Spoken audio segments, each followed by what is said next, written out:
Krishna, Krishna Krishna, Hare Hare, Hare Rama, Hare Rama, Rama Rama, Hare Hare.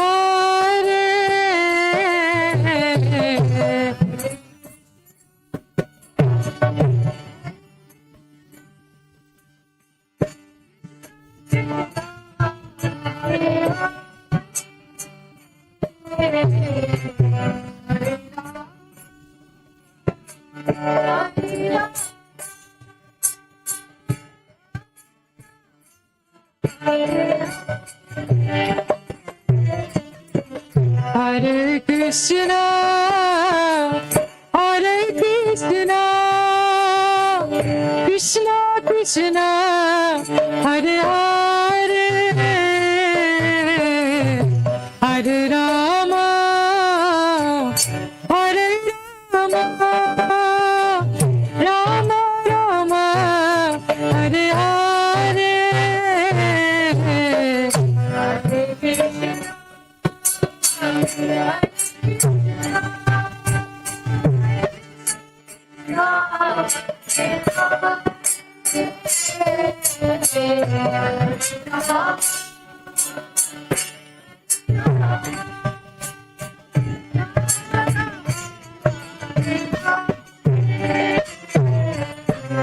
Hare Krishna, Hare Krishna, Krishna Krishna, Hare Hare,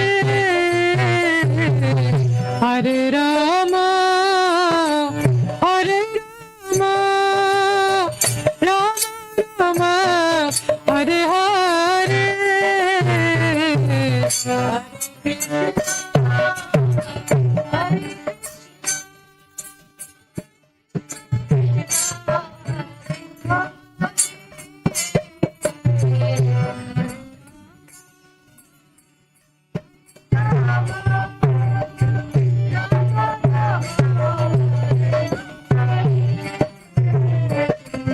Hare Krishna, Hare Krishna, Krishna Krishna, Hare Hare, Hare Rama, Hare Rama, Rama Rama, Hare Hare,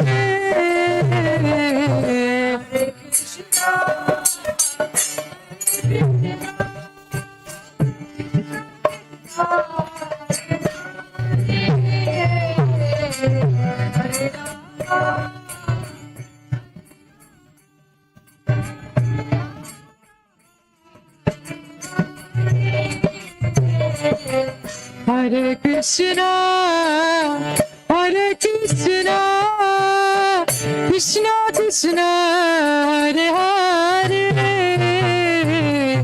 Hare Rama, Hare Rama, Rama Rama, Hare Hare,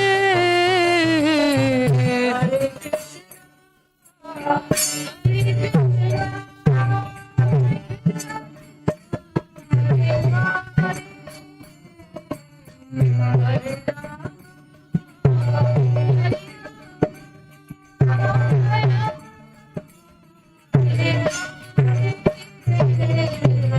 Hare Krishna, Hare Krishna, Krishna Krishna, Hare Hare, Hare Rama, Hare Ram, Rama Rama, Hare Hare.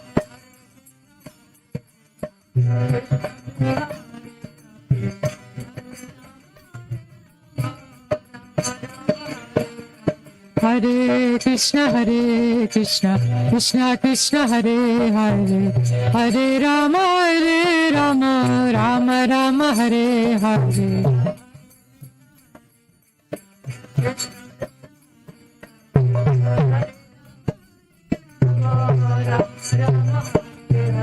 Hare Krishna, Hare Krishna, Krishna Krishna, Hare Hare, Hare Rama, Hare Rama, Rama Rama, Hare Hare.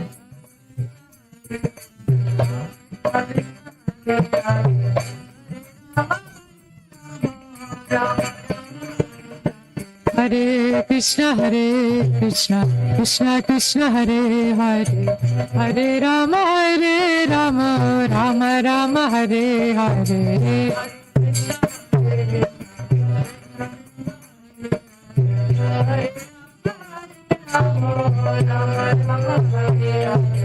Hare Krishna, Krishna Krishna, Hare Hare, Hare Rama, Rama Rama, Hare Hare.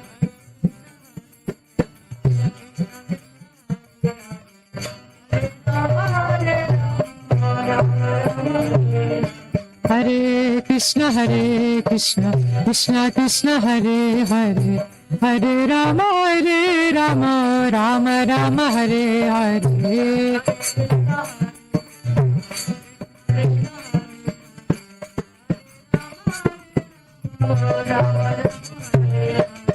Hare Krishna, Krishna Krishna, Hare Hare, Hare Rama, Rama Rama, Hare Hare.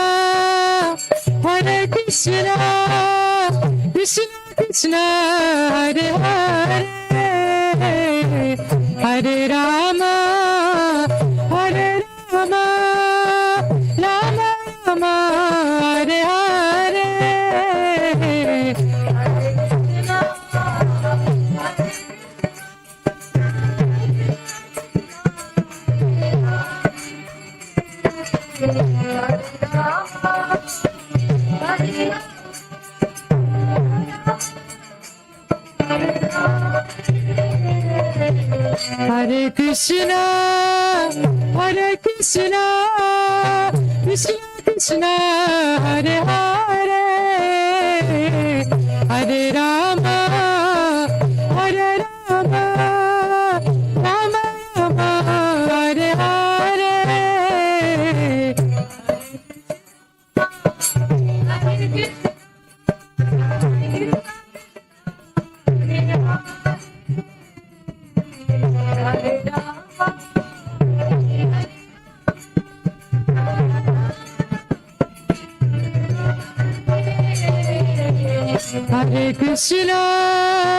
Hare Krishna, Krishna Krishna, Hare Hare, Hare Rama, Rama Rama, Hare Hare.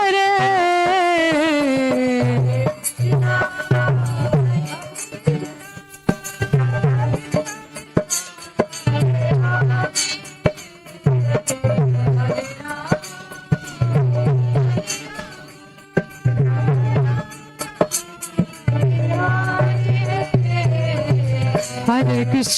Hare Krishna, Krishna Krishna, Hare Hare, Hare Rama, Rama Rama, Hare Hare.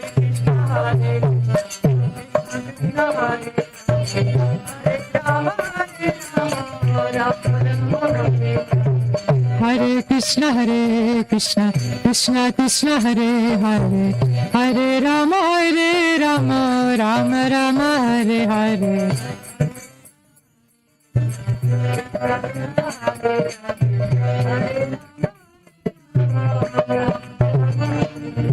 Hare Krishna, Krishna Krishna, Hare Hare, Hare Rama, Rama Rama, Hare Hare.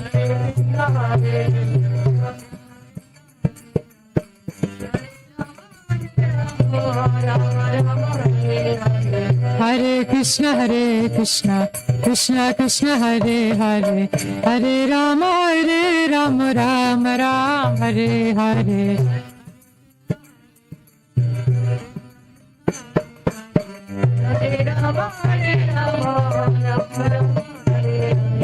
Hare Krishna, Krishna Krishna, Hare Hare, Hare Rama, Rama Rama, Hare Hare.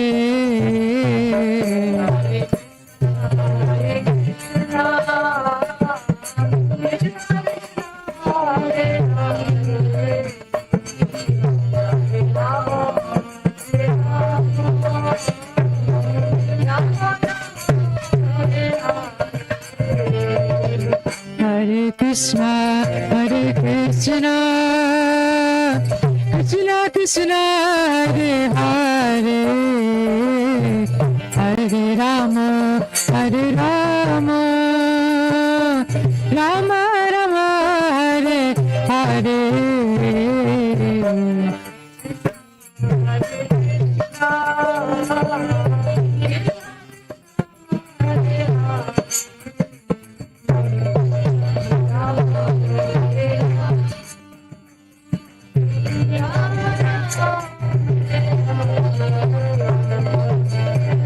Krishna, Hare Krishna, Krishna Krishna, Hare Hare, Hare Rama, Hare Rama, Rama Rama, Hare Hare.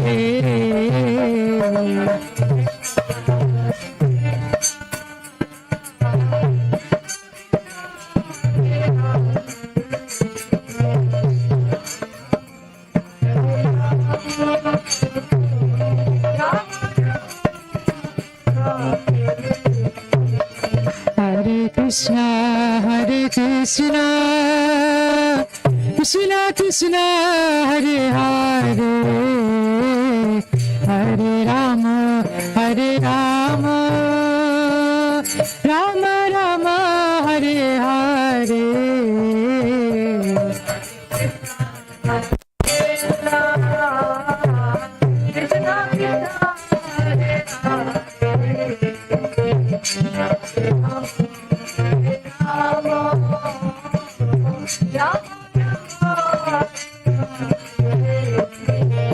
Hare Krishna, Hare Krishna, Krishna Krishna, Hare Hare, Hare Rama, Hare Rama, Rama Rama, Hare Hare.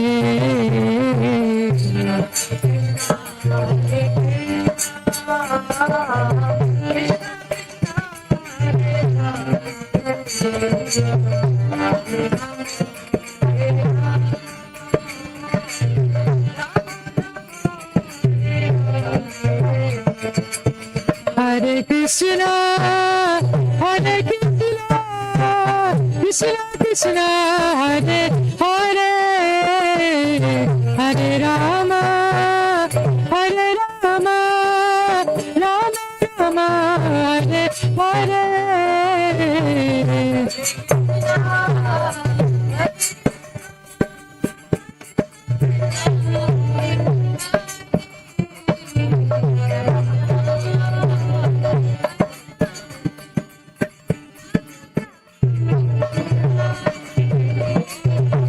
Hare Krishna, Hare Krishna, Krishna Krishna, Hare Hare, Hare Rama, Hare Rama, Rama Rama, Hare Hare.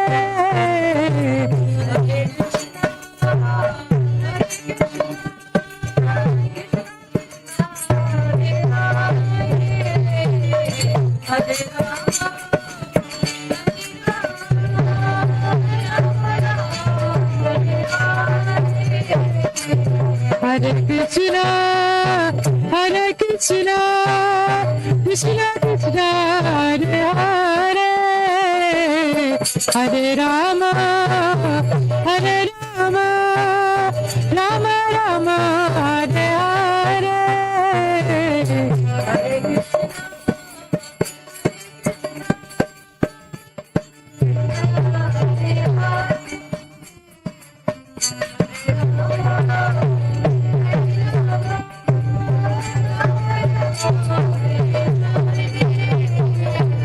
Hare Krishna, Hare Krishna, Krishna Krishna, Hare Hare, Hare Rama, Hare Rama, Rama Rama, Hare Hare.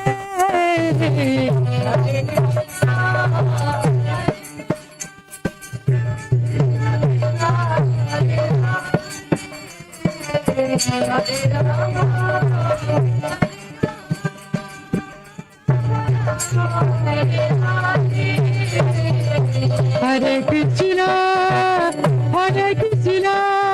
Krishna Krishna, Hare Hare, Hare Rama, Rama Rama, Hare Hare.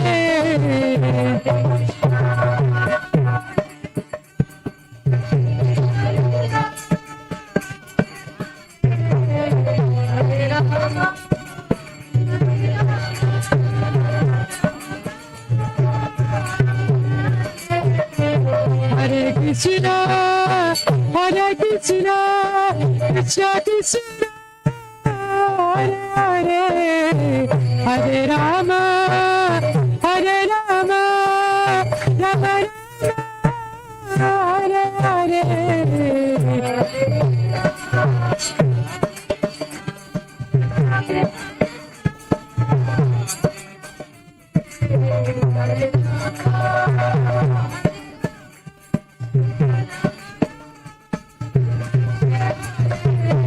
Hare Krishna,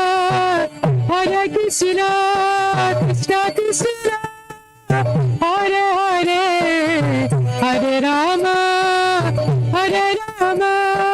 Rama Rama, Hare Hare.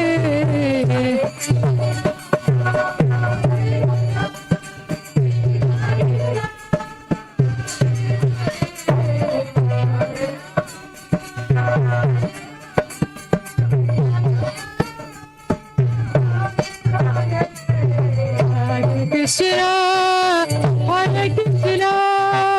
Krishna Krishna, Hare Hare, Hare Rama, Rama Rama, Hare Hare.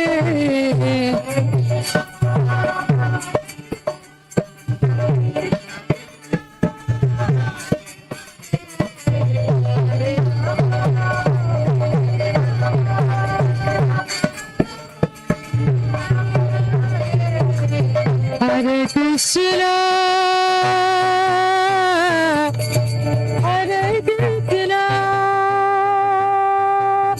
Krishna Krishna, Hare Hare,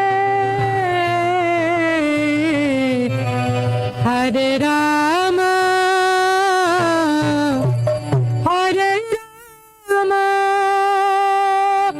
Rama Rama, Hare Hare.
बोले बालाजिया करा निज मने स्प्रियहीना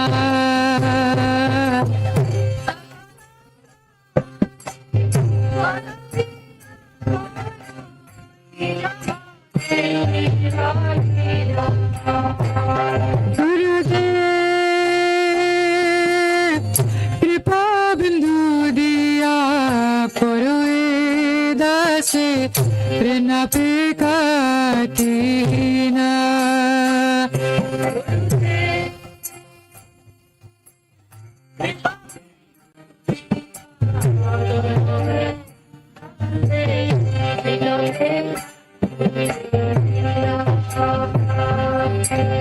सकल समाना पुरिते सकति एहुनाथ जठ जाता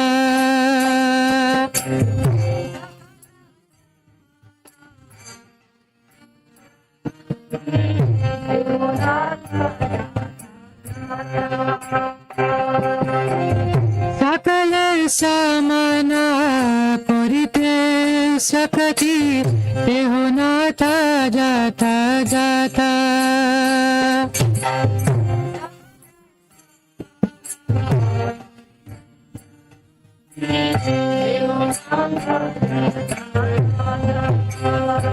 तब तो गरीबा हरिनाम सुख अपराध बेहटा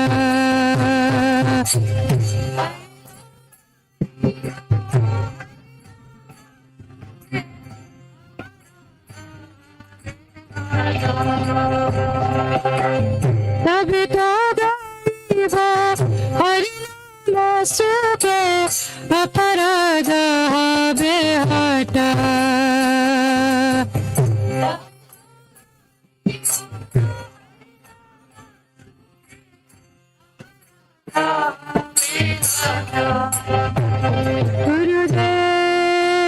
गुरुदेव कृपा बिंदु दिया पक्षे काटी काटीना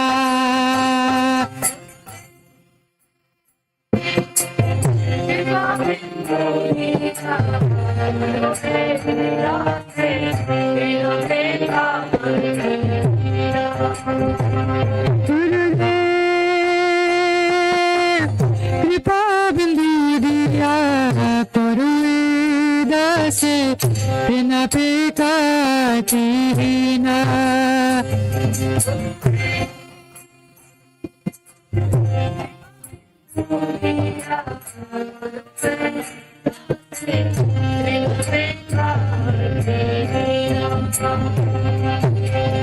कबे नो कृपा लाभिए जाना कृतार्थ होय बेनाथा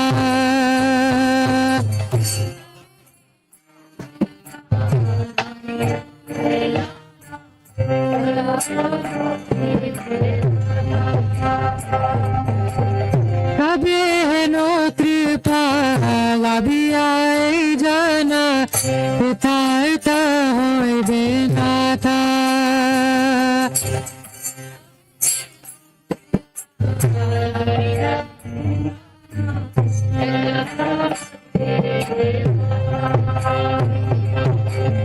शक्ति दिला अमियाति दिला पुरा मोरे आत्मा सथा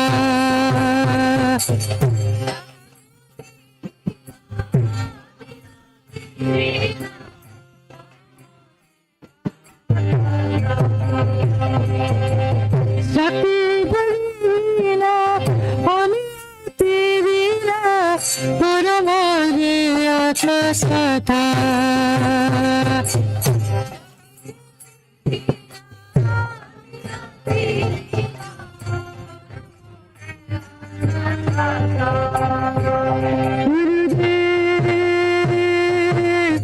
कृपा बिंदु दिया पुरुए दासे ऋणपे काटीना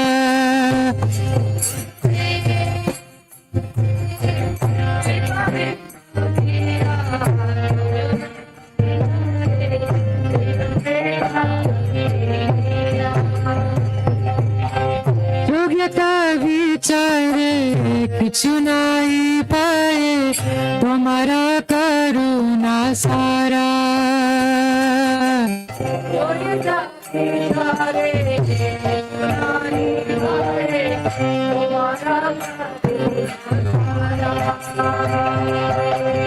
योग्यता विचारे किछु नहीं पाए तुम्हारा करुणा सारा।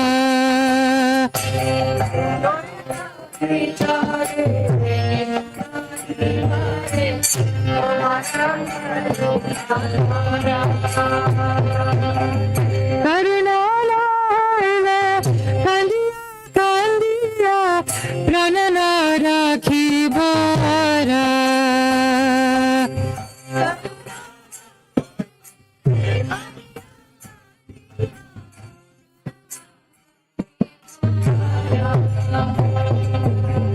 करुणा लाले कांदिया कांदिया प्राण ना राखी बारा।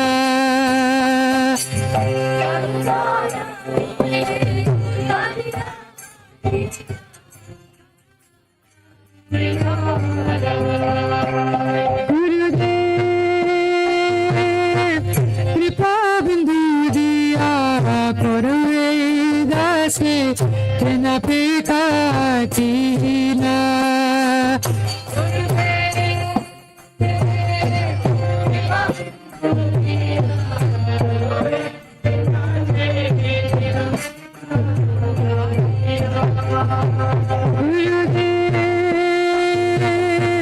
कृपा बिंदु दिया करुवे दासे बिना पे काटीना।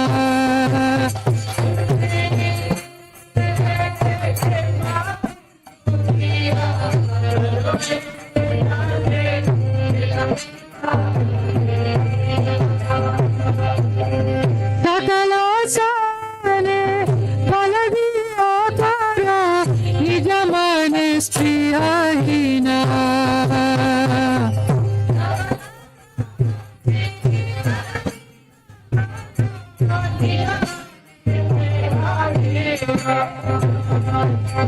सकला साने फलदिया तारा निज मन स्त्रियाहीना।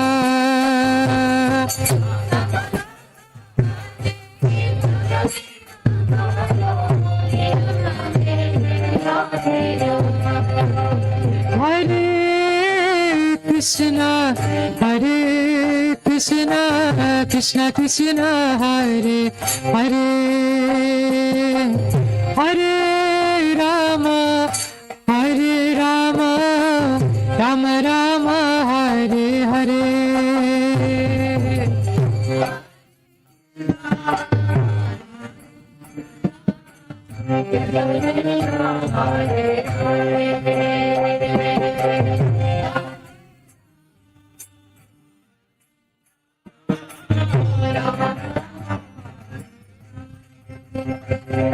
Hare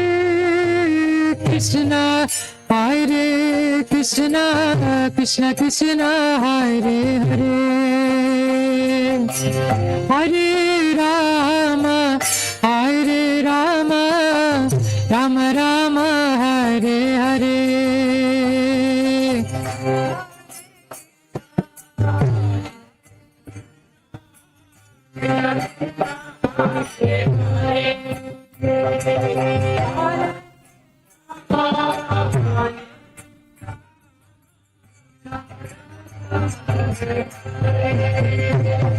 Hare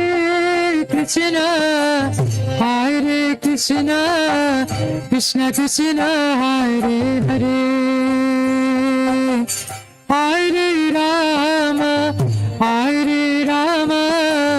Ram Ram Hare Hare.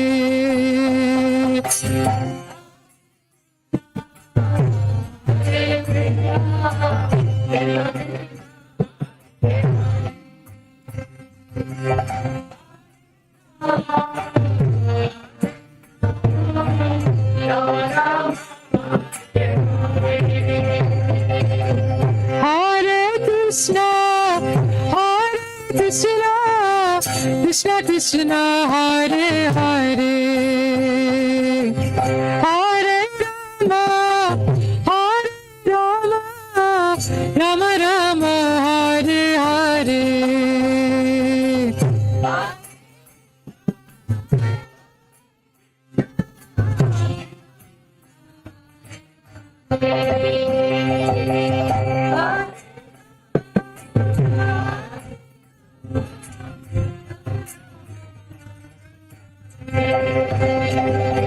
Hare Krishna, Hare Krishna, Krishna Krishna, Hare Hare,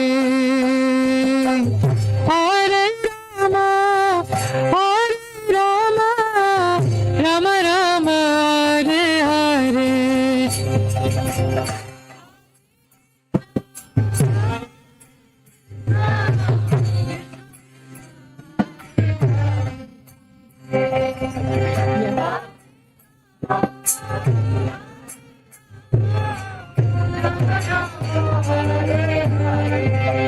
Jaya Nitya Gaura Sundara Gaura Hari, Nitya Gaura Sundara Gaura Hari.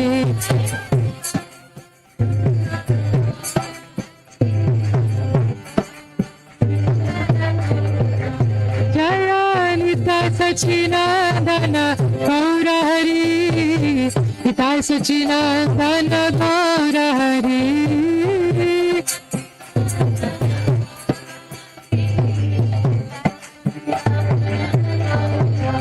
Jaya Radha Shyam Sundar, Radha Shyam Sundar, Radha Shyam Sundar Shri Radhe.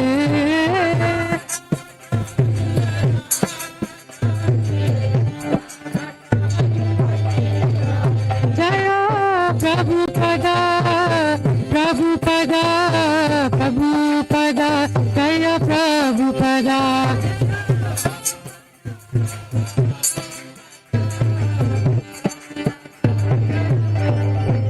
Jaya Gurudeva, Gurudeva, Gurudeva, Jaya Gurudeva.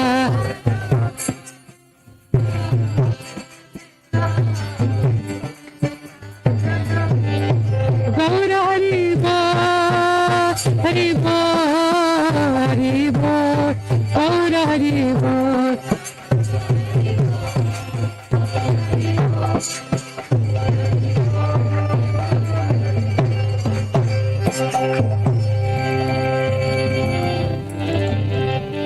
Shri Hari Nam Sankirtan ke Hitai Gaura Premanande.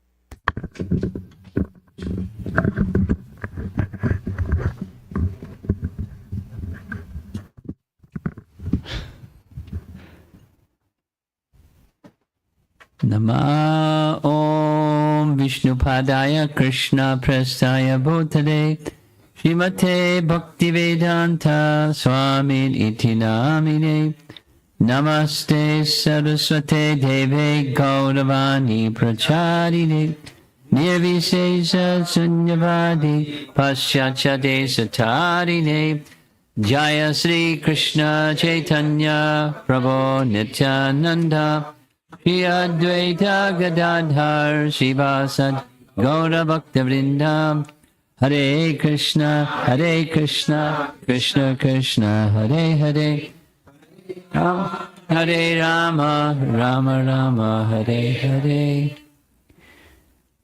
So part 4 of a 7-part series during this visit to Portland, discussing. You weren't with us before, were you? No. Welcome. Someone right behind you was also not with us right before. Welcome. lessons from Ramayana. Are you a Ramayana fan? Yes, you. So. You probably like Ramayana more after this weekend than before this weekend. Familiar painting. This is a Sadbhuja painting. It's a form that Chaitanya Mahaprabhu showed. Of course, different versions, Chaitanya Bhagavat and Chaitanya Charitamrita. But he showed the 6-arm form to Sarvabhauma Bhattacharya. The Danda and the Kamandalu, that's Chaitanya Mahaprabhu, of course, Krishna's with the flute, and Ramchandra with arrow and bow. So one Supreme Lord in these 3 different forms, but simultaneously. Sarvabhauma Bhattacharya fainted. The expansion of Krishna, the first expansion of Krishna is whom? First expansion of Krishna is Balaram. First expansion of Krishna is Balaram. And the first expansion or immediate associate of Chaitanya Mahaprabhu was Lord Nityananda. So in Chaitanya Charitamrita, to explain about Lord Nityananda, explanation is given first of Balaram because they're non-different. They're non-different. So in Adi Leela chapter 1, we find the following statement. Balaram, the first direct manifestation or expansion of Krishna, is the original spiritual master. Nice painting of Balaram. Or the Adi Guru. There's another term that's used. Akhanda Guru Tattva. Akhanda Guru Tattva. Tattva, or the truth, the reality, the substantial fact of the complete and undivided principle of Guru. Adi Guru or Akhanda Guru Tattva. And in Krishna Lila, that's Balaram. In Gaura Lila, that's Lord Nityananda. And in Ram Lila, Lakshman. So that's our topic for this evening. Lakshman, the principle of Guru in Ram's Lila. Now others also perform, particularly Hanuman performed because it's a function, but the original is the original. And the function of Guru in the world today is an expansion or empowerment by Adi Guru, the little expansions of the principle. We find Lord Ramachandra leading the way, Sita following Lord Ramachandra, and behind both of them is Lakshman.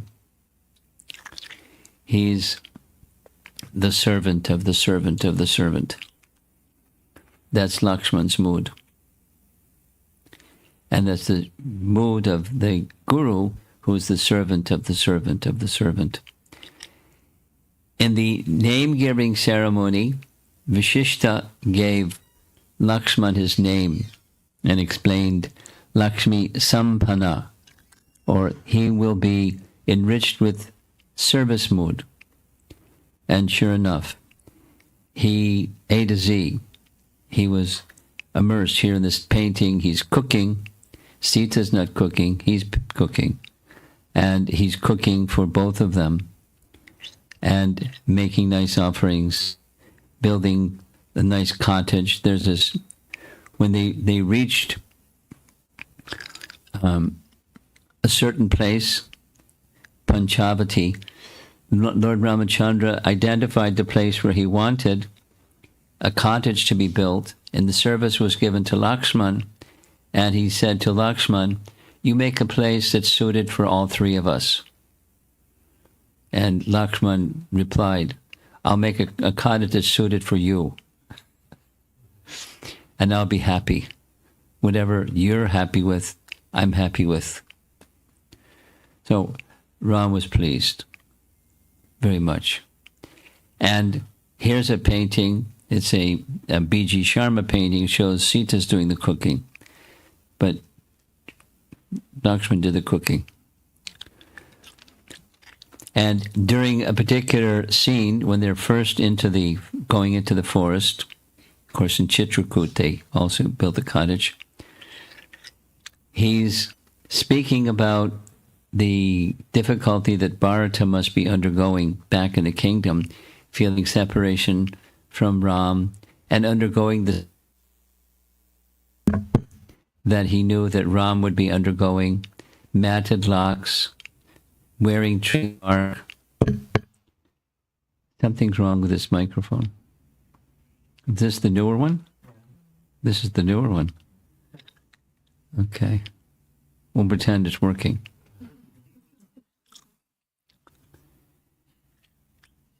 So as a servant, he's not instructing Ram, hey, Ram, why don't you do this? Why don't you do that?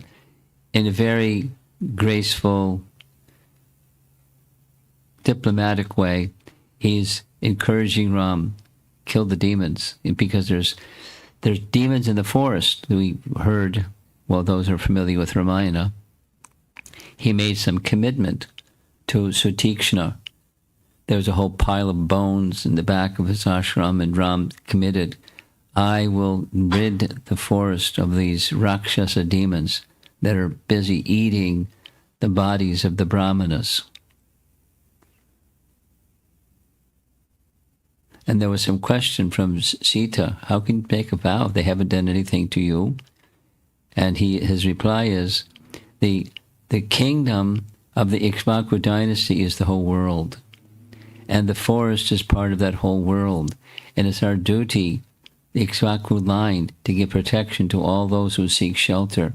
And they sought shelter, so it's my obligation. It's my religious duty.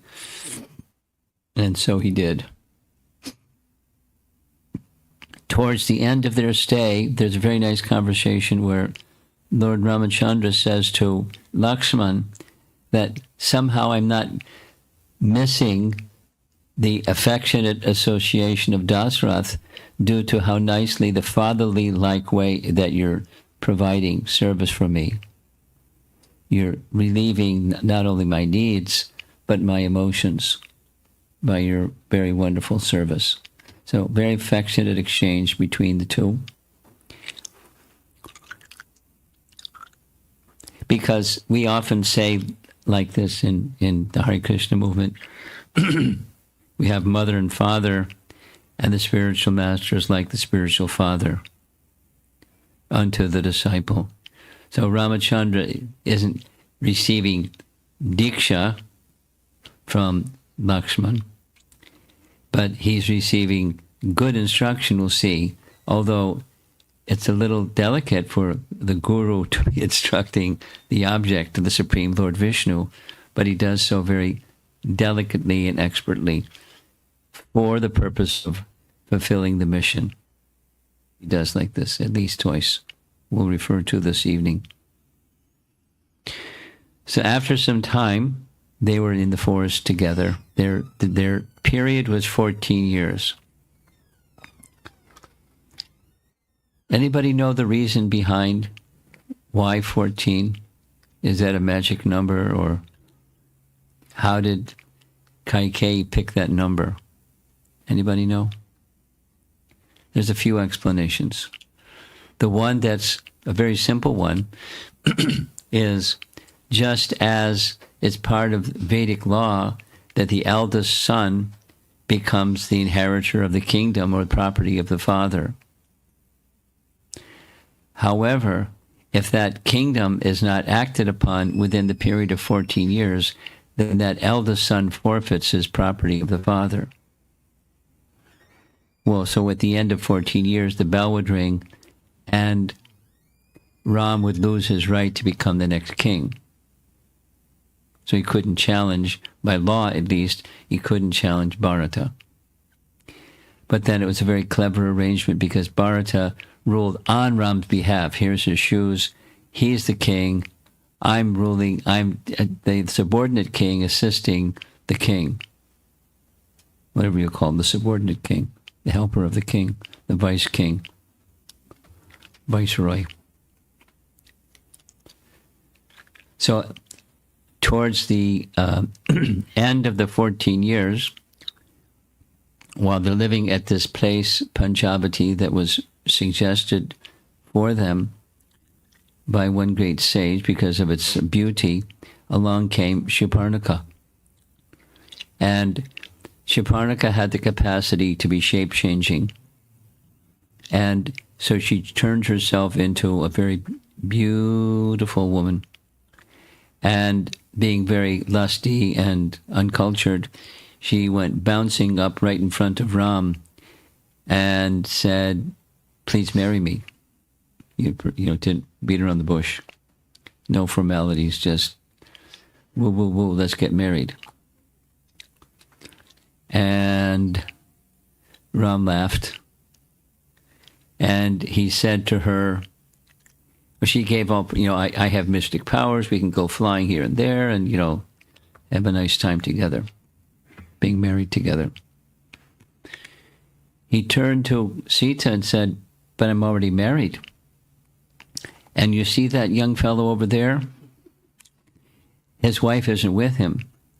So why don't you go ask him if he would marry?" Here's a painting of, she's now looking a little different than the other painting, but he's gesturing to Lakshman. And the commentators say it's Lord Vishnu indicating that Guru is to be approached first.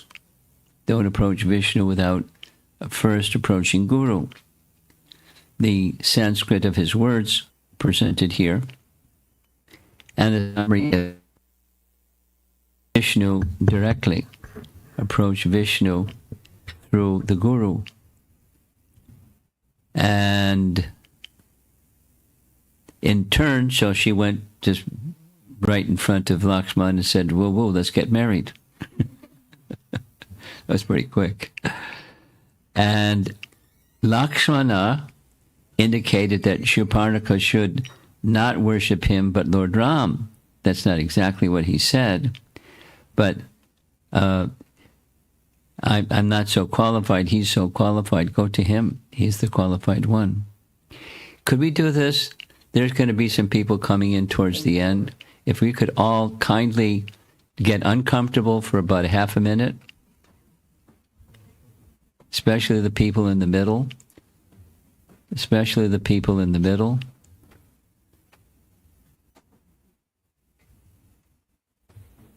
A little bit more, a little bit more, a little bit more.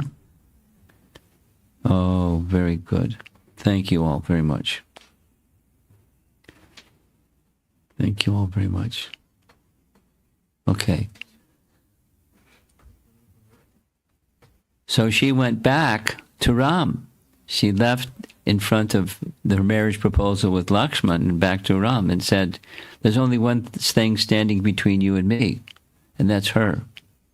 So I'm going to devour her, and then you can marry me, because she won't be the obstacle anymore."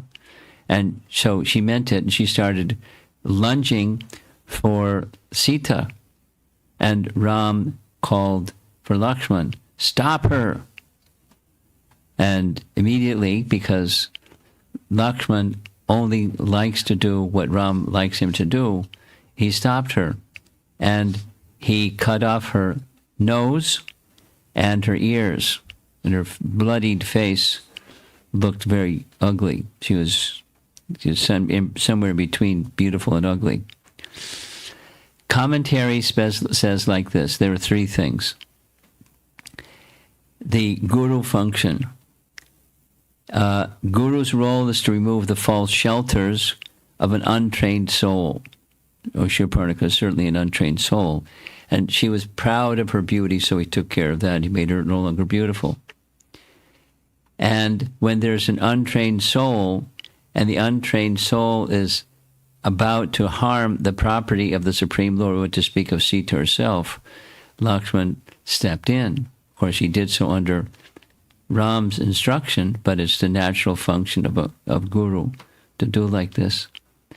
And unhesitatingly, as soon as the Supreme Lord gives some indication, the dedicated follower of the Supreme Lord is ready to do whatever the Supreme Lord wants. Just hearing Prabhupada give an explanation this morning, because there was an educator, professor, personality in London who was familiar with Bhagavad Gita. In fact, in the course of the conversation, he described that he had taken his whole group of students to the Buri Place temple. And he was watching very carefully to see what their response would be. And he said, even the most, I forget, he used some adjective, hard to deal with students, uppity students and critical students, their experience at the temple was so positive. They were participating in the kirtan, they were dancing, and normally they're standoffish and, arms across the chest, critical of anything and everything.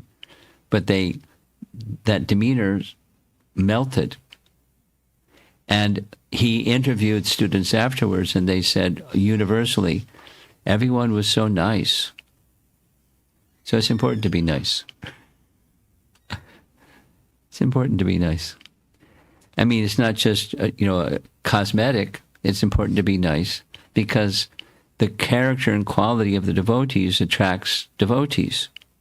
Or say it the other way.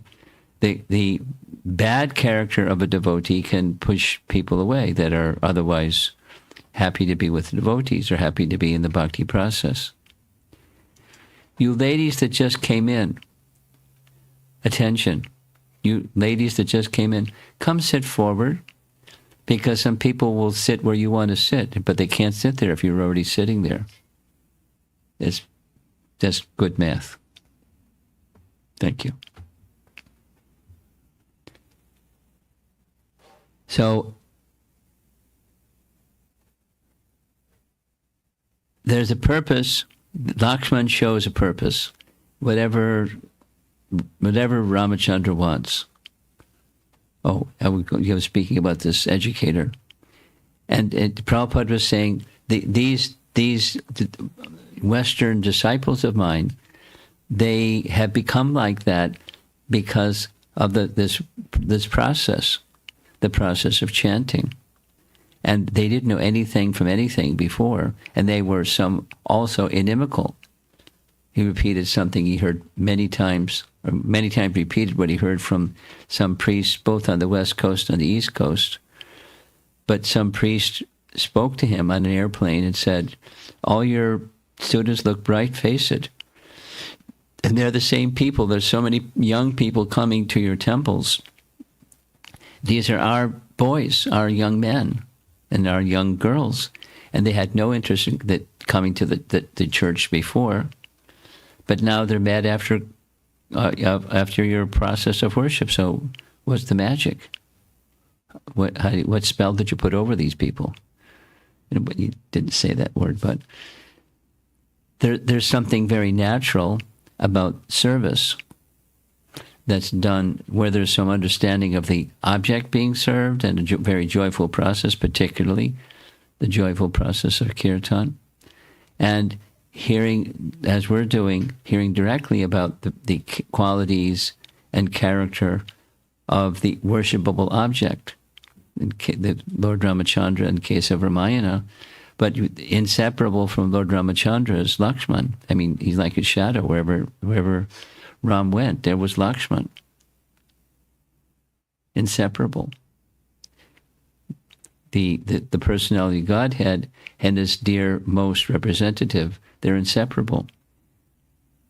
Yasya prasada bhagavat prasado. So the same, we worship the representative of Krishna on the same platform as Krishna. It's a very interesting discussion. This particular man had a liking for Bhagavad Gita, but he didn't really understand Bhagavad Gita, but he had a liking for Bhagavad Gita. And he said to Prabhupada, in the past month, I read a book cover to cover of a Christian theologian who uses the same terminology as you, because the emphasis is devotion. He doesn't use the word bhakti, but it's devotion. And that's the function of Guru, is to give the personality of Godhead. That it's the Guru function, according to Chaitanya Charitamrita, is Swayam Prakash. The function of Krishna is Swayam Rupa, or as we know from the verse from the first canto Bhagavatam, Krishna is to Bhagavan Swayam. Bhagavan Swayam. So Swayam Rupa and Swayam Prakash. Swayam is, the original. And the original manifests first the Balaram, and Balaram manifests Krishna, Swayam Prakash. Prakash. He manifests Krishna. That's the Guru function. But he does so as being empowered to do so. That's Guru function. And the function manifested by Guru, is whatever is the desire of the master, that's what he does. Without hesitation, unflinching devotional service. It's a nice word, unflinching devotional service. When Shurpanakha approached him and he gestured to Lord Ramachandra, he said, "Fulfill your purpose by becoming my noble brother's younger wife." And because it's the word of Guru, it doesn't fail. So in her next life, Shurpanakha became Kubja. Did you know that? Our young boy in the front. Tap him on the shoulder. Do you know who's Kubja? Would you like to find out about Kubja? Me too. Kubja, when Krishna was born, where was Krishna born? Where was Krishna born? In the present house of Kamsa. Right. And where was that? Where was Kamsa's headquarters?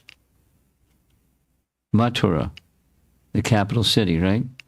And so what did Krishna do? The very night that Krishna was born, Krishna's Janmashtami, where did Krishna go? Yes, he went to Vrindavan. Exactly. And then he went to the other side of the river Jamuna in Vrindavan, and then for some number of years, 10 years, 8 months, Krishna was living in Vrindavan. And then Kamsa wanted to kill Krishna, so he sent his Akrura to bring Krishna to Mathura so he could kill him. Previously, he had sent many persons, demons, to kill Krishna, but they got killed instead of Krishna got killed. So he wanted Krishna to come to Mathura and he could make sure he could do it himself. So when they reached Mathura, one of the persons who greeted Krishna in Mathura was Kubja. You see her picture here in the screen? She was a hunchback lady. And she came to offer Krishna some very nice fragrances and sandalwood, and put some sandalwood on his forehead and offered him some nice fragrances. And Krishna very happily accepted her offerings. And as you see from the painting, Krishna put his toe on her toe and the tips of his finger underneath her chin, and boop, he straightened her out. So she became tall and beautiful. And this painting shows that she's a little shy, but she wasn't so shy. She, like Shurpanakha, became attracted to Krishna's beauty as Shurpanakha was attracted to Ram's beauty. And it was, let's get together. Yeah. And Krishna said later. So later Krishna rendezvoused with Kubja. In her previous life, Kubja was Shurpanakha, but by the mercy of Lakshmana, he had purified her sufficiently that now she's eligible to get Krishna's mercy. Mercy of Guru brings one the mercy of Krishna, or through Guru the mercy of Krishna comes, either way you want to say it. So there's some very beautiful paintings where she has nice chambers and Krishna met with her there, and Shurpanakha became, by the utterance of Lakshman, why don't you become his wife? The second wife. So she didn't become married, but she had that kind of a relationship. Now, the topic is Lakshmana as Guru, and one of the things one has to be very careful about, there's 10 offenses against the chanting of the holy name, and one should not disregard the instructions of Guru. It's one of the 10 offenses, right? Is it one of the 10 offenses? Guru Avagya, right? You know that one? So that's what Sita did, Guru Avagya. It's a pastime. Sita didn't go into Maya. She was carrying out a pastime inspired by the Supreme Lord. So I like this very much. We said it already. I'll say it again. In relation to Sita, some of the acharyas that comment on Ramayana is the scene of Sita being kidnapped is likened to, or one can understand something about a living entity having a desire separate from the Lord's desire. Because Sita, it's out of character for Sita to desire. She can't. She doesn't. But she did. For Leela purposes, she desired something separate from Lord Ramachandra. At least in Leela. And the something was, she saw the golden deer, and she became fascinated with the golden deer, with all the details about what the golden deer, rainbow colors changing and this and that. So she saw and she became attracted. And she spoke to Ram, please get the deer for me. I want to enjoy. And she described how she wanted to enjoy. Lakshman, you see his body language, he's in disbelief.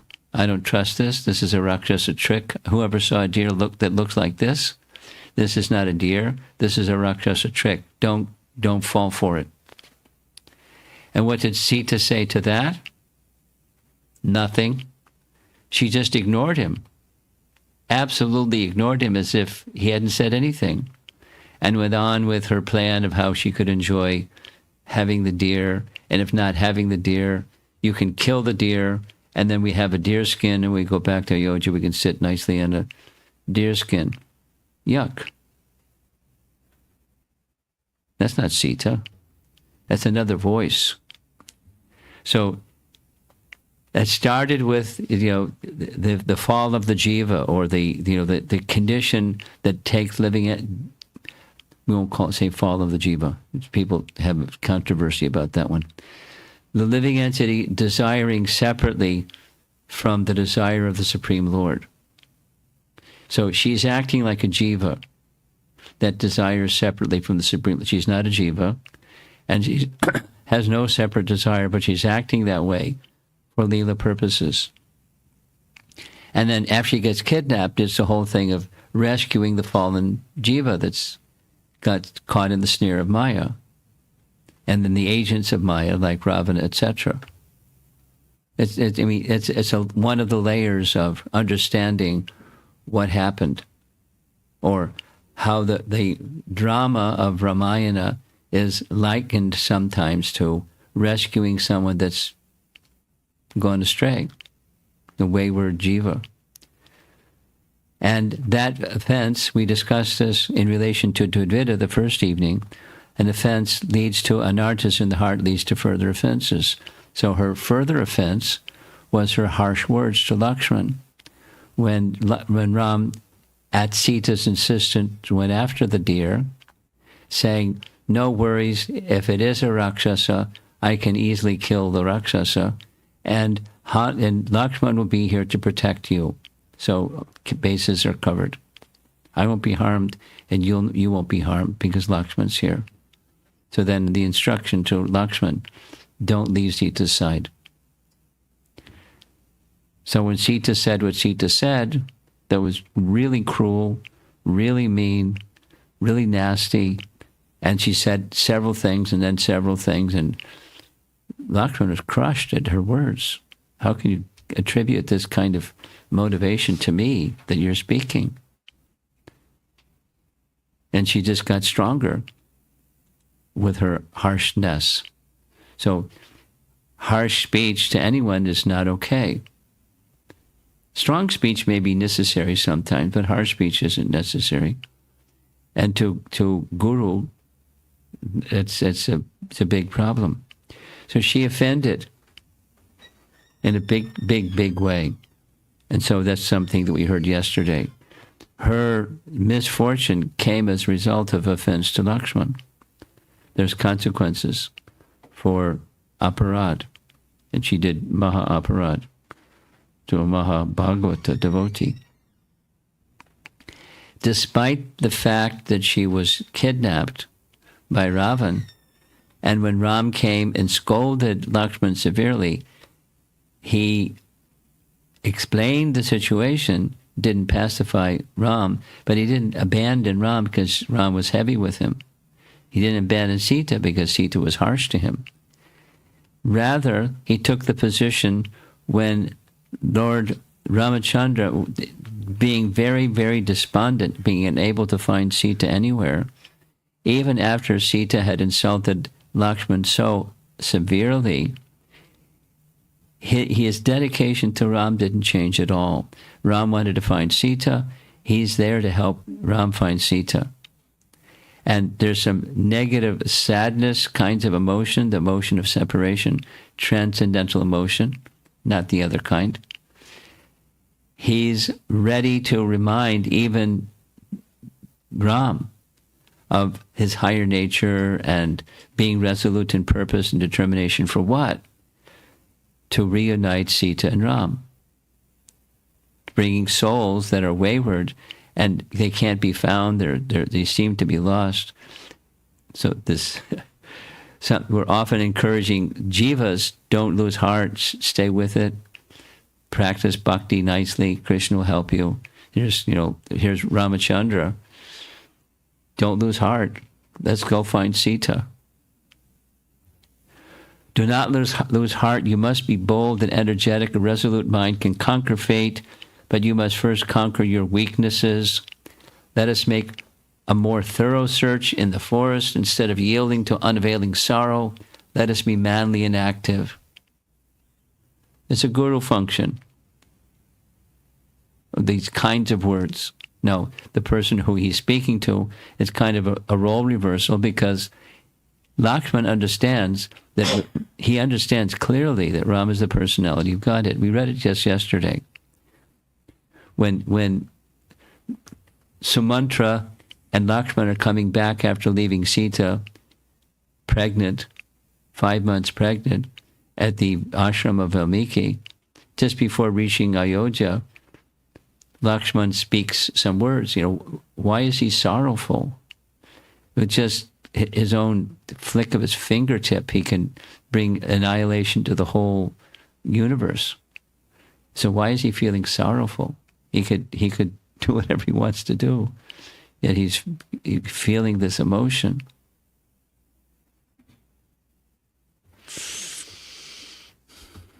So he understands his divinity is the point, but he, Lakshman, moves from one position to another position because of the fluidity of rasa and the lila itself.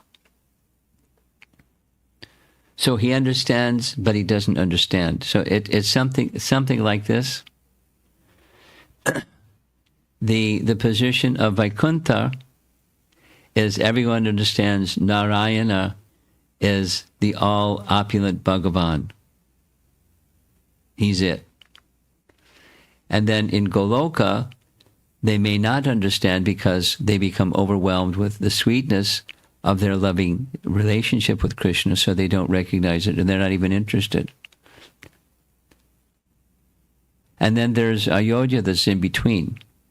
So there's some sweetness and intimacy, and there's some majesty that's also acknowledged by the associates of Lord Ramachandra. So it's a very special place. It's the topmost planet in Haridham, or the Vaikuntha realm. But it's not the same as Golokadam.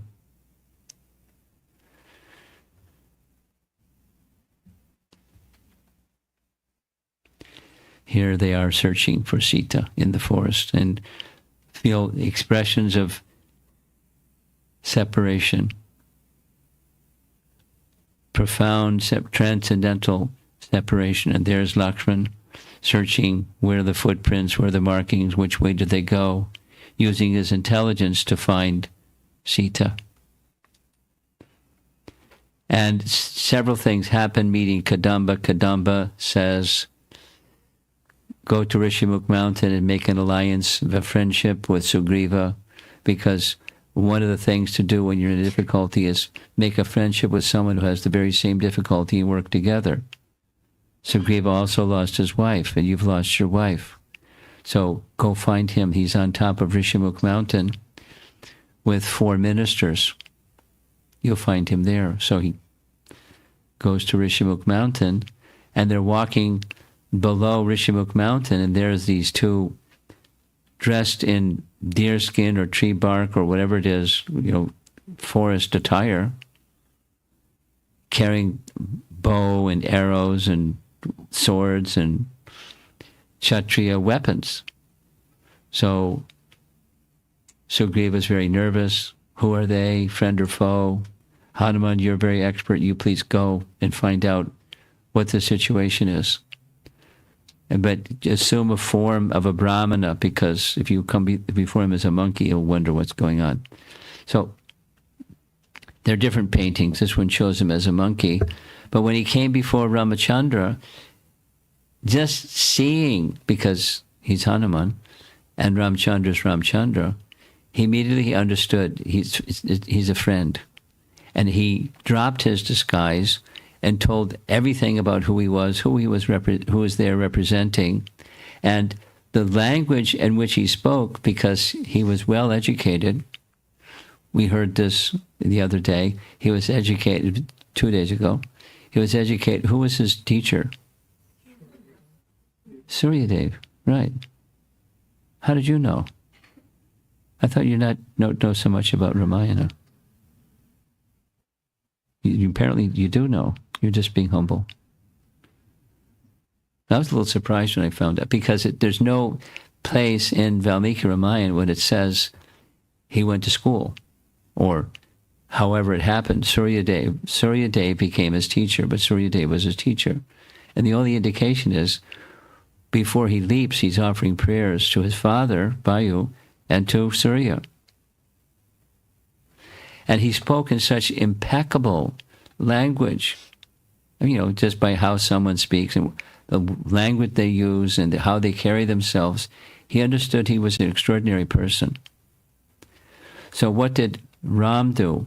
Ram turned to Lakshman, and he didn't directly speak to Hanuman, but he spoke about Hanuman to Lakshman, speaking about everything, his demeanor, his qualities, his speech. And then again, Ram speaking to Lakshman, this is a guru function. The personality of Godhead, in this case Ramachandra, speaks to Hanuman, who's a new Bhakti in the Bhakti program, through Guru. And then Lakshman was to tell Hanuman, as Hanuman said what his function was, he's representing Sugriva who's in this predicament, Lakshman said what their predicament is. And they were sent by Kabanda to find Sugriva. So you're telling us you're his minister, so can you take us to Sugriva? All this is the conversation of Lakshman, who is interested in finding the wayward Sita on behalf of the Supreme Lord. How many wayward living entities are there in this world? Too many. Innumerable. It's a big service. That's a guru function. And the guru is depending upon the personality of Godhead for the power and the strength and the determination and the everything. So off they go. Hanuman puts them on his shoulders, one on this shoulder, the other shoulder, and jumping up the mountain, and voila, they made it to the top of the mountain. And one of the first things that happened was, we heard this the other day, the first of these classes, they made a bond of friendship because that was the intention. Kabanda had advised from his Gandharva body, make friendship. So there was a formal fire friendship ceremony. And after the friendship ceremony was completed, there's the fire. Then Sugriva, the question was, do you have any idea where Sita went? So they brought out this garment that he's handing. This was the cloth that had Sita's jewels and ornaments and so forth. And when looking at the ornaments, Ram asked Lakshman, do you recognize these? It's not like Ram wouldn't recognize Sita's ornaments, but he spoke to Lakshman. And Lakshman's answer was, well, I don't know about the other things. I never looked above Sita's feet, but those ankle ornaments are definitely Sita's because I only have looked at her feet. That's Lakshman.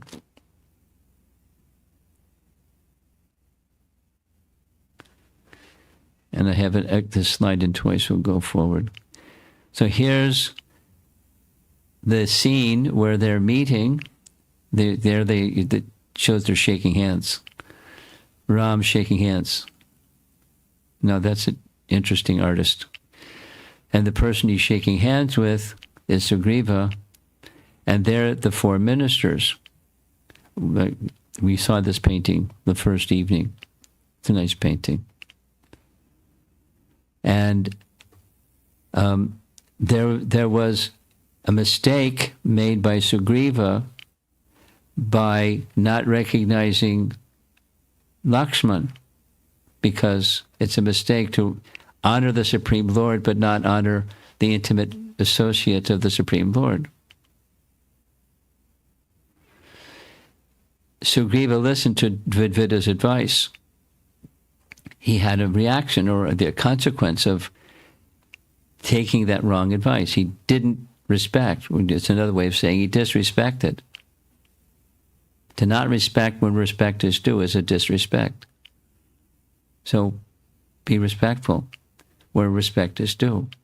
Commensurate with someone's position. And cultured people know that, and uncultured people don't know that. And uncultured behave in uncultured ways, and they make a mess. And other people see the mess they make, and then they criticize the mess that they made, and they make a mess with that criticism of the mess that was made. And so it goes on. The material world is a very unpleasant place. We heard already, first evening, Dvidvida made the mistake, the offense, both neglecting and disrespecting, and where that was issuing from was his pride. And thinking, Ram's really the important one, don't pay any attention to Lakshman, that who's a minister, to give good advice. It wasn't good advice, it was an offense. And Sugriva was subjected to the consequence of hearing bad advice. Does it happen in life? Has it ever happened to you? It's happened to me. Bad advice.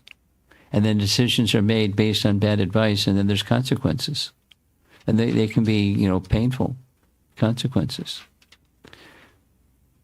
So be careful who you take advice from. Don't take advice from Dvidvida, for sure. Or someone who's proud. Don't take advice from such a person, because their advice is going to be colored. It can be, directionally all right, but, the refinement is not all right. So take advice from people who are wise and are free from pride. Pride, these two things, pride and envy. That's the lesson. So the commentators say the first time Sugriva got whooped, which was the reaction to his offending Lakshman. Now, Bali was very powerful, but he was going there on behalf of, under the instruction of, Ramachandra and Lakshman with him.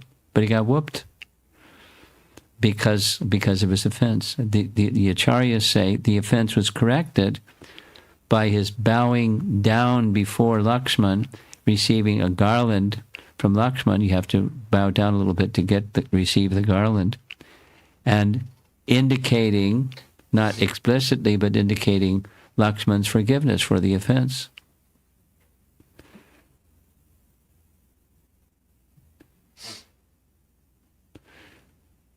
I mean, the first time I read this without understanding the nuance, I was really puzzled, because the garland was simply vines, forest vines.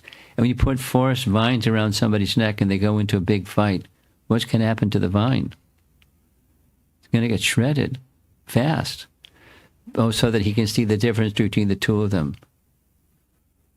But when the vine gets ripped off, then how are you going to see the difference between the two of them? It wasn't the vine to see the difference between the two of them. It was this other reason.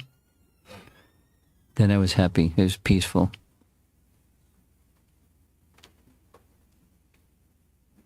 And that's it for the evening.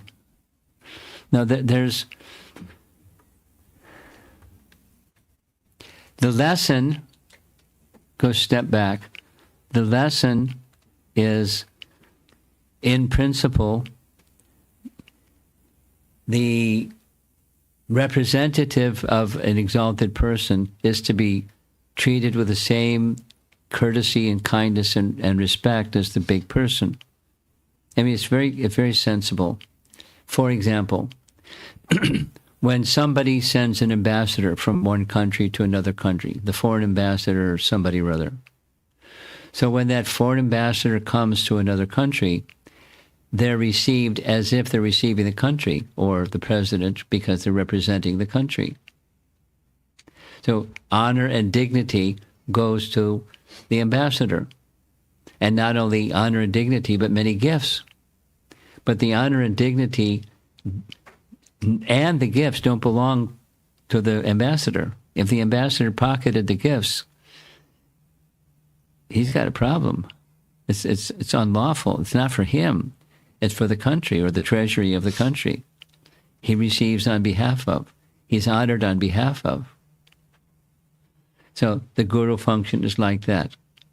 Therefore, if someone who has pride and or doesn't have the mood of being completely dependent upon and in service to the master, that's not guru. Someone may take that role, but not have that consciousness, and that's a pretentious position. There was a question, you can raise your hand. I'm going to explain what was in one of those documents, because there was a question that came. The first demon that Krishna killed was a woman. The first demon that Ram killed was a woman, Tataka. So is there some significance? I mean, that wasn't exactly what the question was. It was a little different. But so one of the explanations by Bhaktivinoda Thakur is, yes, Krishna's killing Putana, represents what happens in the beginning stages of bhakti. There's a teacher to help one go forward in the process of devotional service or process of spiritual life. But there's abundant false teachers, pseudo teachers, and one has to be protected from that. So Krishna's killing Putana was exactly, he says it in 2 of his writings, exactly 3, that Krishna's killing Putana was representing like that. And that's something that Krishna does, but Guru being the alternative, the actual teacher, so the Guru has to be representative of the Supreme Person, transparent representative. That means deliver the message, unchanged message, no editing of the message. Supposing the postal peon example. You've heard that one, right? Postal peon? You know what a postal deliverer is? So peon is kind of like a demeaning term. So postal peon, Prabhupada uses that phrase. The spiritual master is a postal peon. My dear sir, here's a letter. It's got your name on the envelope. It's a message for you. It's called Bhagavad Gita. Please take it. It's for you. So the Guru is one who's the postal peon. It's Krishna's message for a living entity. And he just delivers it, unchanged, unedited, no interpretation or modification or anything. Just deliver the message. The postal peon personality. And any expression of gratitude may go to the, Mr. Postal Deliverer, thank you so much. I've been waiting for this letter. You're very kind. So he said, I'm happy to do that. It's my service. It's on behalf of the postal department.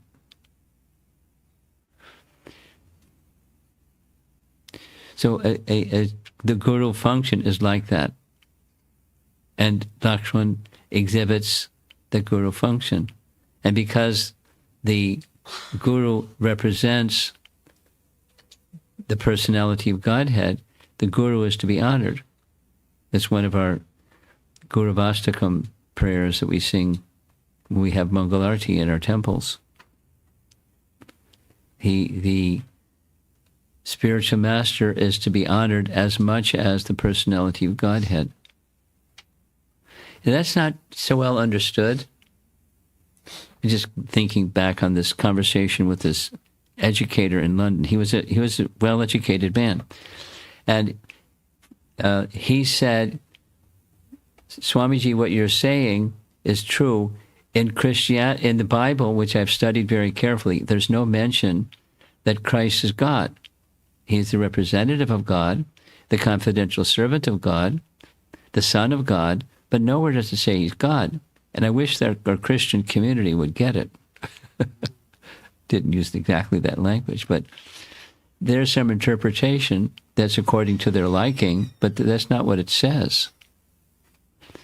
That's really prevalent, at least in certain parts of the world. So to honor the Guru as the representative of God is so important, but to honor someone as good as doesn't mean they are. Like the ambassador is a representative of the country, and the ambassador has to have the decorum that represents the country properly, the speech and the decorum, everything, the manners, gentility, culture, everything, to represent the country properly. But nothing goes to him. He's doing something on behalf of, but respect given to him and gifts given to him doesn't. If he's transparent, it all goes to that person or that country or whatever it is that they're representing. Prabhupada gives the example of a representative of a business. If there's some business that's contracted, the contract doesn't go to him; it goes to the company he's representing. And if gifts are given, I mean, I don't know how much people follow this, but it was his point. If gifts are given, it's not, he accepts it, it's bribery, but it's not his. It goes to the company. The company can do with it what they like. They give him a bonus or whatever they want, but he's just representing. That's integrity. And that's a guru function. And for that reason, for all these reasons, guru is to be respected. And the Adi Guru, back to our beginning point, Adi Guru is Lakshman or Nityananda or Balaram. And they're honored as much as the Supreme Lord, who the expansion of is to be honored. And neglecting that brings a problem.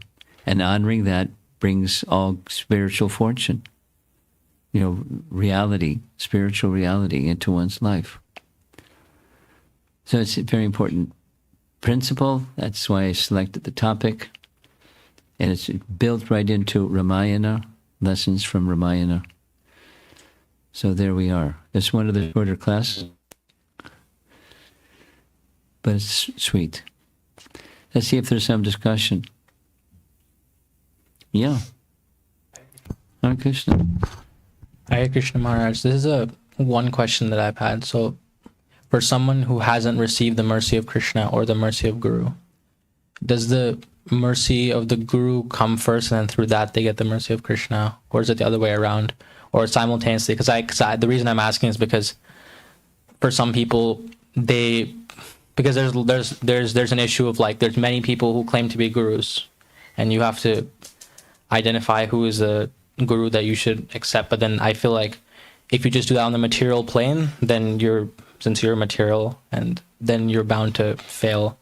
So it seems like then the mercy of Krishna is necessary before you accept a guru. So I'm just trying to understand the proper way for someone who hasn't received either of those. It's right into this pastime. When Shurpanaka comes, he gestures, she wants him, he gestures to Lakshman. So the starting principle, Adav Shraddha, or I have a sincere desire to become a more spiritual person in this lifetime. So that's the starting point, an eagerness, a willingness. Then Krishna sends. So the sadhu that Krishna sends is Krishna's mercy. So one gets Krishna's mercy in the form of sadhu. They're not separate. Your question is they're not separate. The answer to your question is they're not separate. There's a person representing that mercy of Krishna. Now supposing one is not eager, that preliminary Adav Shraddha is not there. And then sadhu is going here and there, and nothing happens. So it's the turn your receiver on, that's the Adav Shraddha. And then here comes the mercy. Krishna's mercy in the form of. That makes sense. So, and then I guess just a quick follow-up. Then there clearly are some people who claim to be gurus who don't have the. They have the authority. They don't have that connection. They don't have the authority. So there has to be some authority behind doing anything. Right, but then their followers may also have that Adav Shraddha notion first. So then that's okay. They can also be misled. Yeah. That's the Krishna killing Putana. Yeah. The function of Krishna, the sincere person will be helped. Now, in your case, you were protected by your family, but some persons don't have that protection. I was one, and I, looking around for, and I bumped into. It wasn't such a difficult ordeal. There's a lot of things get ruled out because, without having knowledge of Scripture, it just bounced.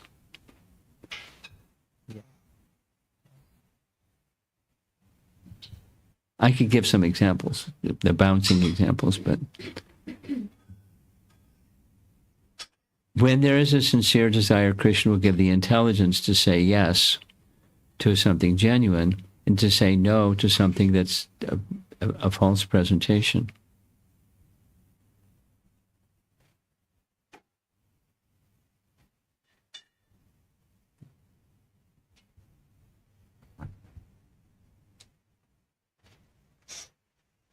I'll give a little example if there's. We'll come back. I'll give the example. So I'm an undergraduate student at a university, busy with school like all students, and a little light went on.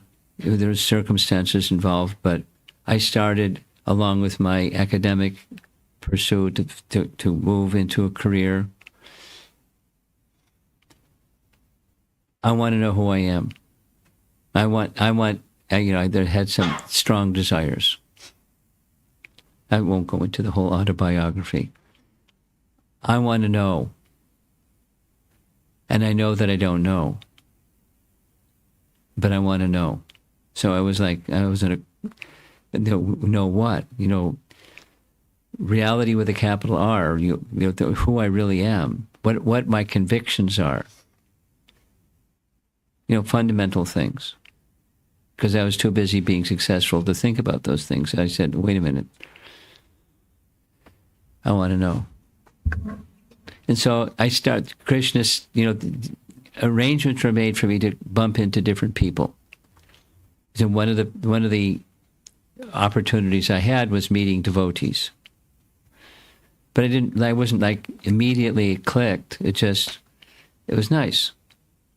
But there was another fellow, a Harvard University professor that had become a spiritual type personality, and he was chanting Hare Krishna. He was visiting colleges, visited our college, and chanting Hare Krishna. And the first of the event I went to, he was saying, he chanted in a very melodious way. And the message was, become one with the chant. Become one with the chant. And I thought, well, that's cool. I didn't know what it meant. I didn't know what he meant. I didn't know what it meant. It just sounded cool. Become one with the chant. The second time, he explained what he meant. And what he explained was, become one with the chant means, in the beginning, there's you and there's the chant.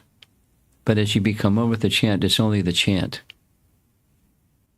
Then I understood what he was saying. He's saying, merge. You become God. I said, forget it, man. I'm out of here. He's poor God. I'm God?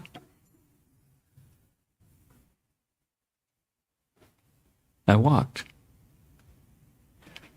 And I didn't know much of anything. It just was intuitive common sense. So that one, checked that box, and so I moved on. And other things. But so it's the main principle is this sincerity, we can say, or faith, or conviction that I want to reach.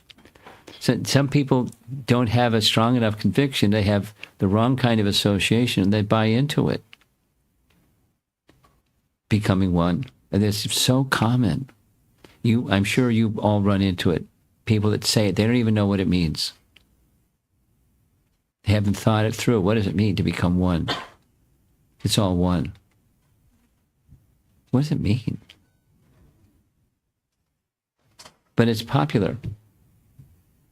These for people that want to become spiritual, whatever that means. It means different things to different people. So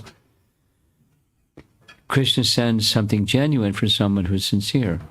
And there may be some tests with something that's not genuine, and you rule it out. But that ruling it out, that's Krishna's protection. That's the killing of Putana example. He'll protect the sincere soul.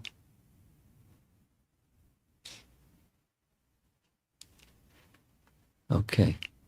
Others? You have something. Hare Krishna Maharaj, thank you so much for that amazing class, Maharaj, about Lakshman ji. Maharaj, I was thinking, in case in our Krishna consciousness, the final aim is Krishna Prem. But in case of Lord Balram, from the examples that we saw, like Duvida, he offended Lord Lakshman because he didn't know who he was. So is it true? I was just thinking, is it true that we should request for prema as well as reverence for Lord Balram and prema for Lord Krishna? Because if we forget who Lord Balram is, we might offend Lord Balram. Yeah, you might offend him. I mean, if the tip of the needle goes in, then the rest of the point of the needle and the shaft of the needle all go. They follow behind. So there's no question, similarly, there's no question of Krishna Prema being disrespectful to Balaram or Lakshman or Guru or the principle of teacher being disrespectful. No question. So it's a subset, or it follows the tip of so. Because in case of Krishna Leela, we see that his Krishna's friend in Vrindavan, they would fight with him. It is not disrespectful, but No, it's Leela. It's just love. Yeah. They were bringing Krishna happiness. And their happiness was Krishna's happiness. In friendship, friends, not material, but spiritual friendship is like that. There's playfulness. It looks like material, but it's not. So in case of Lord Balram, we should always, even at the end point of the final realization of life, which is Krishna Prem, even at that point we should have respect for Krishna and Balram both. Of course. How could it be otherwise? Because in some examples we Don't see... forget Radharani also. Okay, thank you. That's...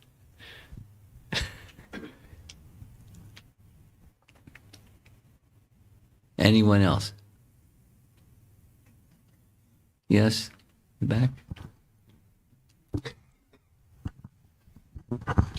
Hare Krishna Guru Maharaj, thank you for the class. I have 2 points. They both are from Ramayana, and one is related to today's class. In our Ayodhya lecture, I remember I heard something when Lakshmana was building the cottage.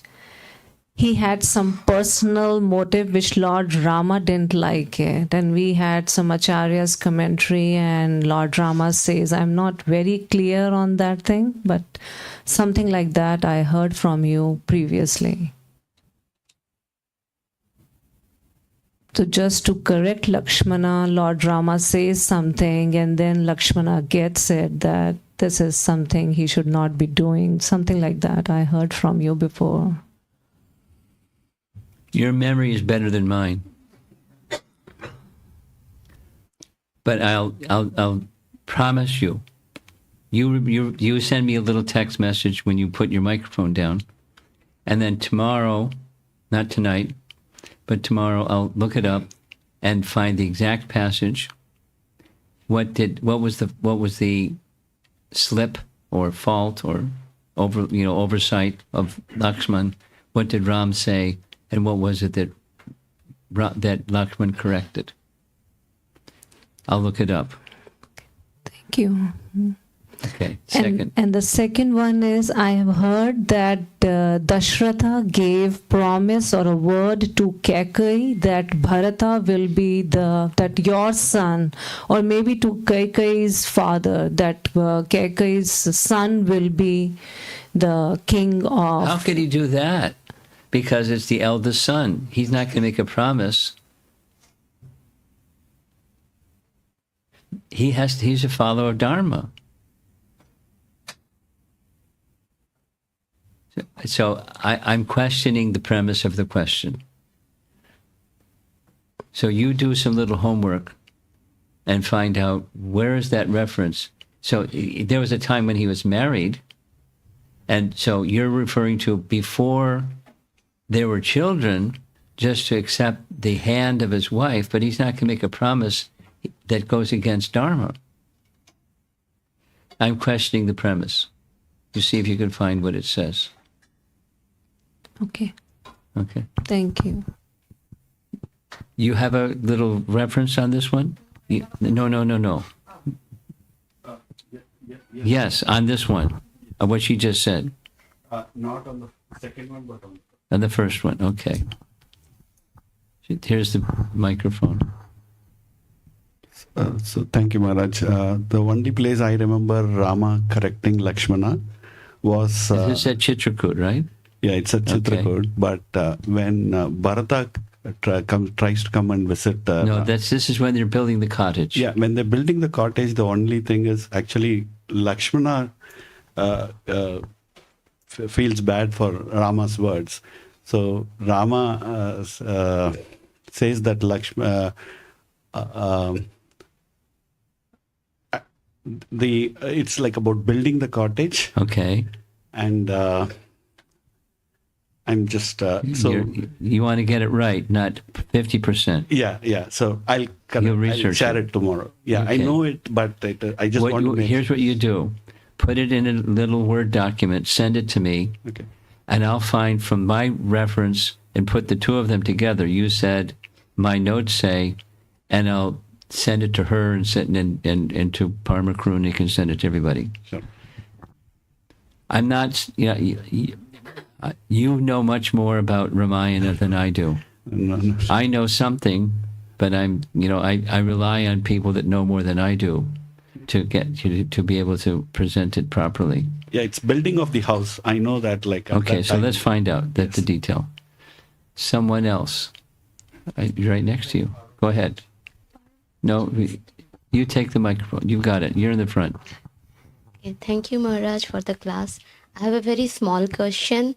So when Sri Rama met Hanuman, he recognized him, who he is. Hanuman recognized Ram. But Rama also explained Lakshmana that who he is really, right? So No, he didn't exactly say, who is he really? He said he complimented his qualities, his erudition, his speech, his whole demeanor. The characteristics of this personality are outstanding. He commented about that. No, he's omniscient, so he certainly knew everything. But what he spoke was what I just said. so then the next question is irrelevant, I guess. What? So next question is irrelevant because I thought if he could recognize Hanuman, then he definitely knows where Sita is and he's Well, he knows where Sita is without searching for Sita. He's omniscient. Yeah. Thank you. Hare Krishna Guru Maharaj, thank you for the great lecture. So there is this Ramayan series that Gaurangadas Prabhuji has also started. Speak slowly. Okay. I have a hard time hearing when people speak. Very fast, and I don't get all the words. Okay. So in one of his lecture, Gaurangadas Prabhuji's lecture, he's talking about Ramayan. Okay, like in he talks about Ramayan a lot. Yeah. So he mentioned that the four brothers, like Ram, Lakshman, Shatrughan, and Bharat and Shatrughan, they represent Dharma, Artha, Kama, and Moksha that we are surrounded by in our life and like the fight of our life.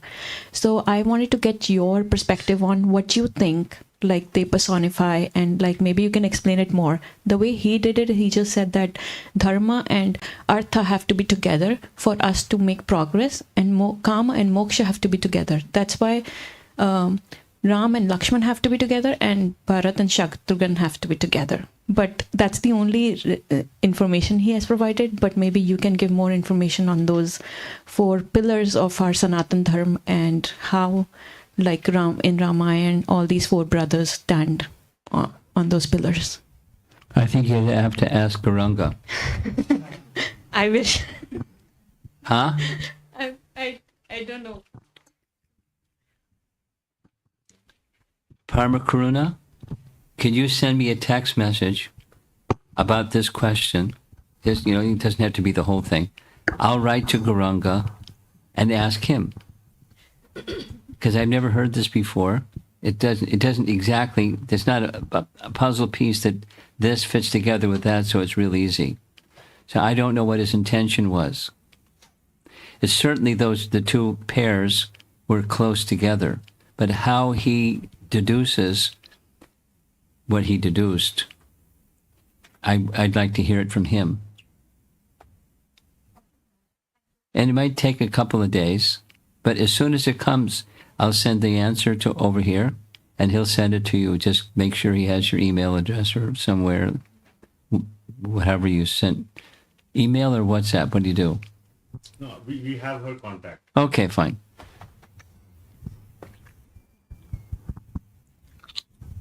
Anyone else? Yeah, Hare Krishna. Okay, you got the mic. Yes, ma'am. Thank you very much, Maharaj, for the class. I have a question about Hanumanji. That his guru was Surya Dev. So did Surya Dev tell him about Lord Ram? And I'm assuming Hanumanji chants Lord Ram's name. Did it happen when he met Lord Ram, or was he doing that even before he met Lord Ram for the first time?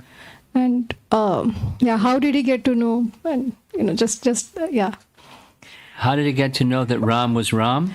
Or even to know about Ram before meeting Lord Ram? Was he chanting Lord Ram's name? You're asking information that is not in Valmiki Ramayana. Yeah, maybe. And I'll just repeat.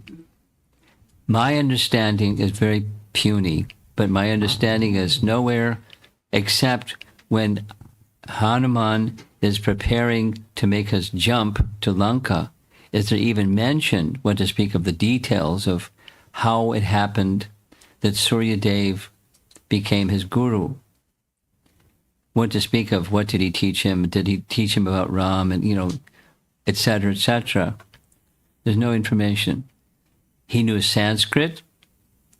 He knew many things, but we don't know what all those things are that he learned when he became the disciple of Surya Dev.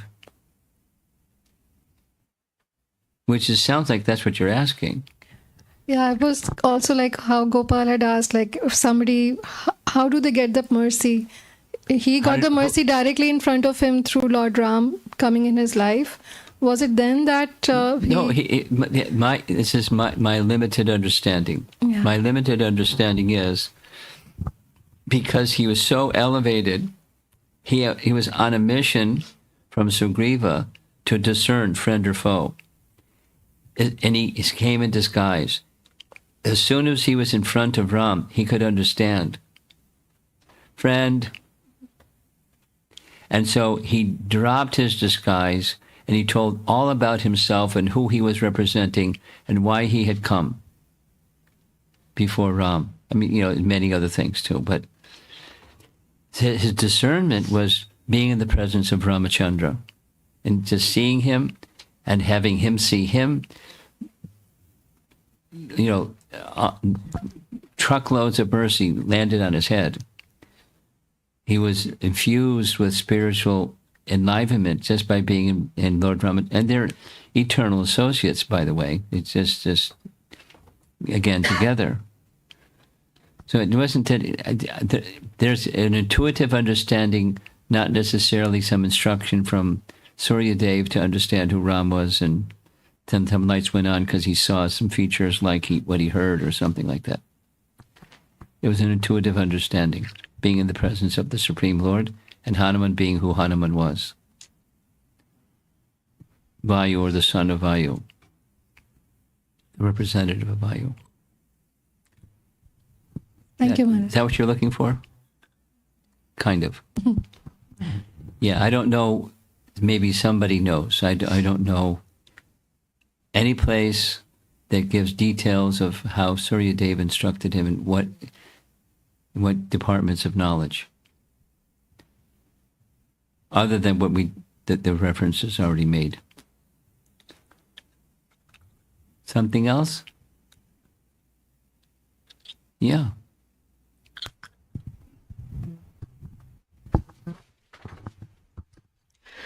Hare Krishna Maharaj. So my question is about a statement or a quote which I read in like other places, and I also saw in one of the slides, which says that a resolute mind can conquer fate. This was spoken when Ram was trying to motivate Lakshman to start the search of Sita. Is there truth to that statement, or that's just to motivate people to just get up and do the work? Because fate, I believe, is destined. It's meant to happen. I'm not clear about for two things. I'm not clear of what the reference is, but that's okay. If your reference is accurate to what was actually said. To doubt is there veracity in a scriptural statement is called artavad. You know what that means? You think it's exaggeration to pump people up to get them to do something. And you can say it's not correct, or you can say it's stronger, and it's an offense to think like that. Statements in Scripture are not just to pump people up to get them to do something. You know, so the glories of this or the glories of that. Specifically, this is spoken of in relation to the holy name. Some people say, think, and then some people say it. The glories of the holy name, or the glories of a holy place, or the glories of something. It's just to get people to go there, or just to get people to chant because it's good for them. So you say a bunch of glorious things. It's not really true. It's just to pump them up so they'll chant because it's good for them. It's exaggeration. You know, the English artavad. It's just an exaggeration. The doctrine of exaggerated praise. So to think Scripture is when it describes the glories of Krishna or the glories of something or a place, the glories of Tulsi Devi or the glories of Ekadasi or the glories of, it's fill in the blank. Those statements that are scriptural are not simply exaggeration to get people to do something.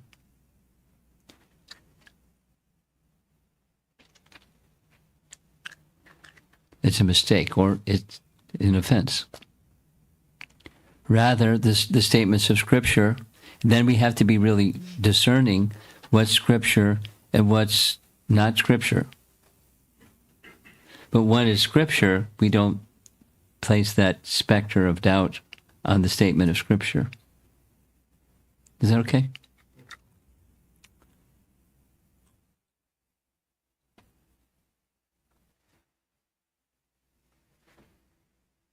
Hare Krishna.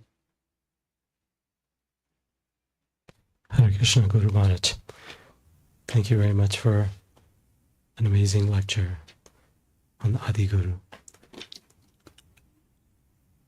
I read, I know you've said your puny level of knowledge of Ramayan, but I know you've done a lot of meditation. Not like Gauranga. Sure. I mean, Gauranga's got a lot of knowledge of Ramayana. Right. I'm not like him. Sure. But and there's many other people. Sure. Go ahead. I really like Krishna Dharma Prabhu's Ramayan retold. It's beautiful. It's beautiful. So well written. Something, yes. I was hoping you could enlighten me and correct if it's a misreading. I read in the pastime where Lakshman conveys to Sita Devi about the banishment from Ayodhya or exile. Yeah. And I read that in that retelling that was the first time Lakshman saw her face. Is that correct? Yes, it says that. Amazing. 14 years plus. Second question, I just wanted to make sure that I was correct from Valmiki Ramayan. Second, I'm hoping you can provide clarification. Lakshmanji, when he saw Bharat coming into the forest, with the whole army. He was mistrustful. He was mistrustful and ready to fight with Bharat, Ready and Lord Ram to corrected protect him. Ram. But Lord Ram corrected him. Yes, he sure did. So I'm thinking of this from the example of, Guru Tattva. How do we understand this? How can we understand? How can he make a mistake if he's the Adi Guru? That's what your question is? Since it's Leela, I'm Yes, sure it's not a that's the mistake. answer. Yeah. It was a mode of like chivalry to protect Lord Ram or something. That's his mood. Yes. But so one can have that mood and not misuse it. Right. But he, according to the Leela, he was ready to misuse it. Yeah. It's a little bit like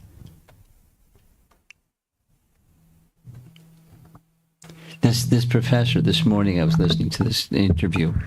This not a professor, an educator. It sounded like middle school age or high school age or something like that. Educator, but like a celebrity. He was a well-known name in the whole of England, the whole of London. So anyway, he was using the term Arjuna was misguided, and Prabhupada immediately stopped him and said he wasn't misguided. He then went into who he is, and he was Bhaktosi Me Sakajeti. He was acting as if he was one of us, so he could ask the questions that we would ask, so we could have the answers. And it was induced to do all of that by Krishna. So in the same. He's under the care of the internal potencies. There's no touch of Mahamaya in the life of... So then how is he doing something? Going against his brother and ready to fight his brother. Not just a brother, but, Vishnu Tattva personality. One of the Chaturvyuha. It's like, come on. It's instructive. So that Ramchandra could give the right instruction in a situation like that. That's how. Yeah, I thought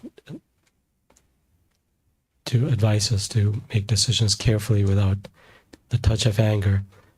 Yes, and yes. And then I also thought that through Bharat's life, initially, before Lord Ram invested him with the power to rule the kingdom in his absence, he was so mistrusted by everybody. His intentions were, assumed to be negative. Yeah, poor guy. And so in a way, it highlights the glory of Bharat, that even his own brother is mistrusting him. Yes. He doesn't lash out in anger, and he falls down at the feet of Lord Ram. So I thought that was another way to try to understand. There's layers and layers and layers of lessons. So here's one that, as you were speaking, came to my mind. It's just one of the layers. We want to protect and defend. And sometimes we're not very thoughtful about what that looks like.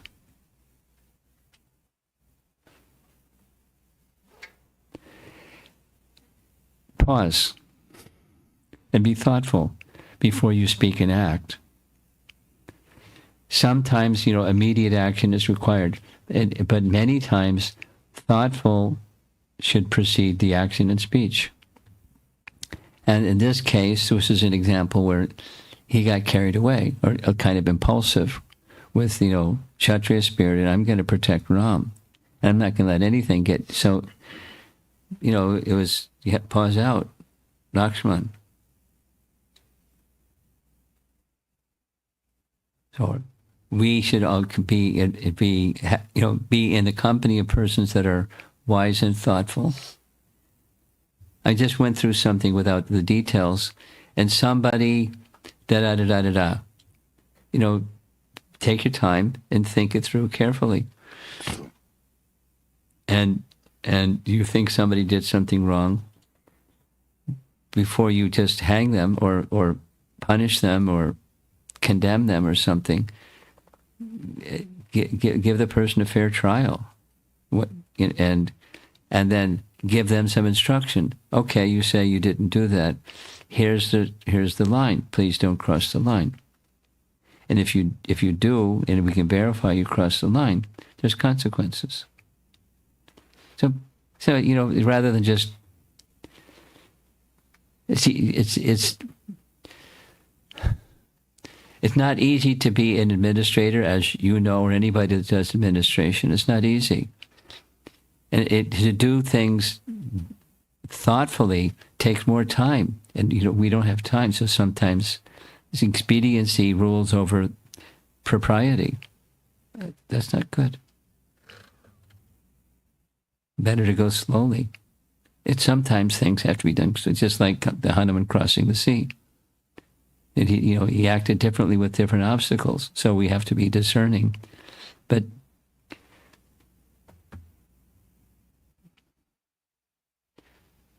yeah. Okay, we're done for this evening. Thank you all for coming. You got the right amount of friends. Yesterday there were too many friends. Maybe it was because it was housewarming day or something. But this is nice. Everybody has a place to sit. Is anybody out back there? Oh. You're hiding back there. Okay. Srila Prabhupada ki? Yeah. Tomorrow there's a